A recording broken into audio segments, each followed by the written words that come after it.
know how Trump loves to drop into towns all over red state America and rally up the base with his lies. He's already been campaigning for re-election in 2020, and so we're likely to see a lot more of that in the coming months. But prior to his arrival in towns across states like Florida, Arizona, Michigan, and Georgia, the Democratic National Committee will already be there. Voters in hundreds of small and medium-sized towns across America are about to be targeted with digital ads, press conferences and billboards featuring neighbors and friends who say they've been betrayed by President Donald Trump. The effort is the main feature of the Democratic National Committee's War Room that launches on Thursday and is focused on defeating Trump in 2020, according to officials who briefed NBC News.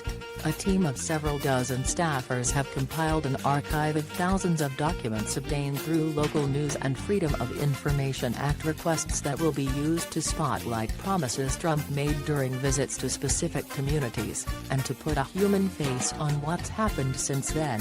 For instance, if Trump visits Lordstown, Ohio, the DNC will highlight the administration's efforts to cut $1.75 million to fund a transition center there to help laid-off General Motors employees. In other words, there will be a hyper-local focus on the failed presidency of Donald Trump. Obviously, the so-called War Room has a lot of material to work with based on all of this president's lies and broken promises. Their efforts will be modeled after this video that captured Trump pledging his allegiance to workers at companies like Harley-Davidson in Kansas City. This is yet another example of how Democrats can walk and chew gum at the same time. They can manage investigations that hold the president accountable while making sure that voters have the facts to combat his lies. But that's not all. While they're doing that, they can pass legislation to initiate electoral reform, expand health care access and affordability, and protect women from violence and abuse,